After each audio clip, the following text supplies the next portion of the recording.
Hello friend, পৌশিকের ঘরে বাইরের জন্য তোমাদের স্বাগত। আমি একটু অসুস্থ ছিলাম তাই আসতে পারিনি আজকে। সেরকম কিছু না, আজকে একটা যেহেতু আমার চ্যানেলের নাম ঘরে বাইরে, তো আমি ঘরে কী করি বাইরে কী করি সবটাই তোমরা জানবে।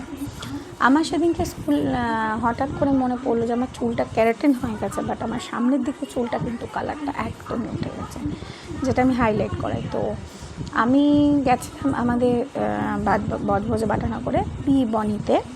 ওখানে গিয়ে আমি একটু হাইলাইট করাতে গেছিলাম। তো ওখানকার যেটা বিহেভিয়ার, আমি তো আগে থেকেই ওখানে ক্যারাটিন করাই, ভীষণ ভালোভাবে করায় ওনারা ধরে, আর খুব ভালো ওনাদের ফ্যাসিলিটিসগুলো। মাঝে মধ্যে অফার থাকে, তখন আমায় কল করে, ডাকে। তো আমি যে কালারটা করেছিলাম সেই কালারটা হচ্ছে তোমার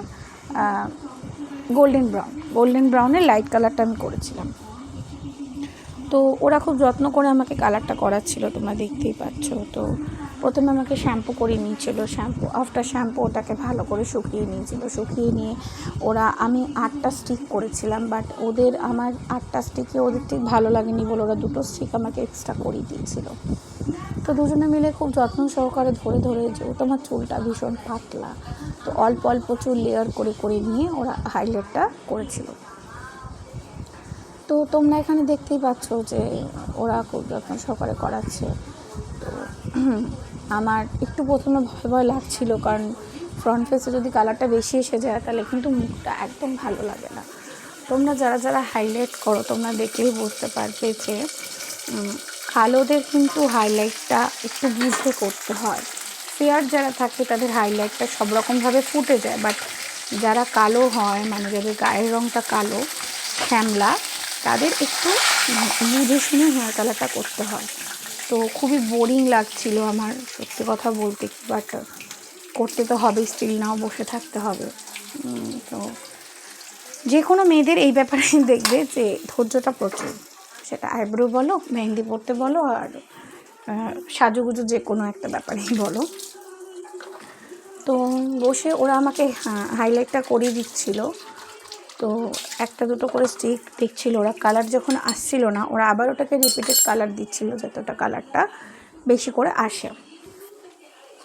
তো ওদের কালারটা আস্তে আস্তে খুব ভালো লাগছিল, বলছিল যে না আমার ফেসের সঙ্গে নাকি খুব ভালো যাচ্ছে।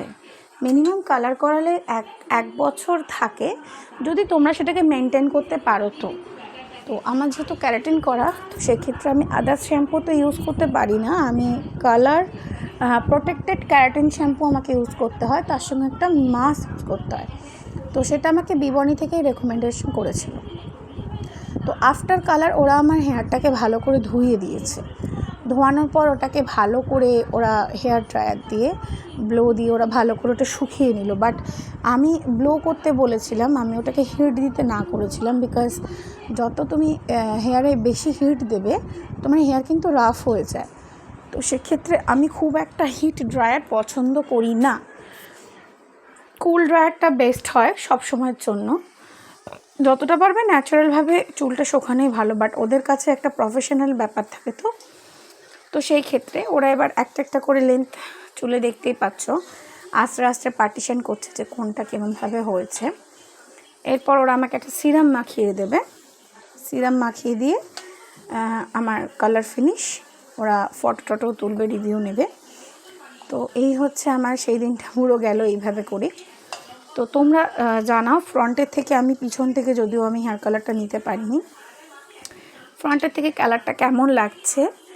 আমার ভীষণ ভালো লেগেছে, তোমরা জানিও তোমাদের কেমন লেগেছে। তো এই হচ্ছে আজকের ভিডিওটুকু, এইটুখানি জাস্ট তোমাদেরকে একটু দেখানো হলো। নেক্সট ভিডিওর জন্য আমার একটু লেট হয়, বাট শরীরটা খুবই খারাপ ছিল, মোবাইলে প্রবলেম ছিল বলে যেটা আমি করতে পারিনি। বাট তোমাদের কমেন্ট কোনো কিছুই পাই না বলে আমি সেভাবে কিছু দিই না, আমি বুঝতে পারি না তোমরা দেখছো কি দেখছো না, এটা তো আমি বুঝতে পারি না। তো আমার ভিডিও তোমাদের কতটা দরকার, তো সেই ক্ষেত্রে যাই হোক, তোমরা ভালোবাসার সহিত দেখতে থেকো, ভালো লাগলে জানিও। আজকে এইটুখানি পর্যন্তই, চলো টাটা, নেক্সট ভিডিওর জন্য।